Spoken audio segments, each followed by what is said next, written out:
अस्सलाम वालेकुम दोस्तों, क्या हाल है। उम्मीद करता हूँ कि सब दोस्त खैरियत से होंगे। नदीम वॉइस चैनल में खुश आमदीद। आहिस्ता चलने वाली औरत बहुत महज़ब और खुश अतवार होती है।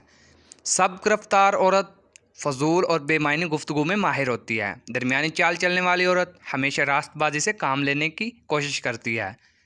लंबे लंबे कदम रखने वाली औरत तहकीक के बगैर कोई बात करने को मयूब समझती है। कभी आहिस्ता तो कभी तेज़ चलने वाली औरत गलती होने पर शर्मिंदा होती है और माफ़ी भी मांग लेती है। तेज़ चलते चलते अचानक रुक जाने वाली औरत गरूर और तकब्बर से दूर नहीं रह सकती। पहले आहिस्ता फिर तेज़ और तेज़ तर चलने वाली औरत औरों के दर्द को महसूस करती है। बार बार पीछे मुड़कर देखने वाली औरत शक्की मिजाज होती है। छोटे छोटे कदम रखने वाली औरत दूसरों के बारे में हमेशा मुस्बत सोच रखती है। बार बार इस अस्काफ को दुरुस्त करने वाली औरत परेशान तबीयत की मालिक होती है।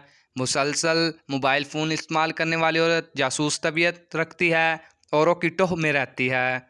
परस दाएं हाथ में रखने वाली औरत धीमे लहजे की तबीयत रखती है और गम को बांटने की कोशिश करती है। परस को बाएं हाथ में रखने वाली औरत अहद की पासदारी नहीं करती और जल्दबाज तबीयत की मालिक होती है। एक साथ 2 या 3 मोबाइल फ़ोन रखने वाली औरत ना खुद सुकून से रहती है और ना दूसरों को सुकून से रहने देती है।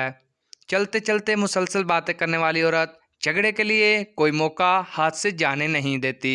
मज़ीद वीडियो के लिए मेरे चैनल को सब्सक्राइब करें। वीडियो मुकम्मल देखने के लिए शुक्रिया।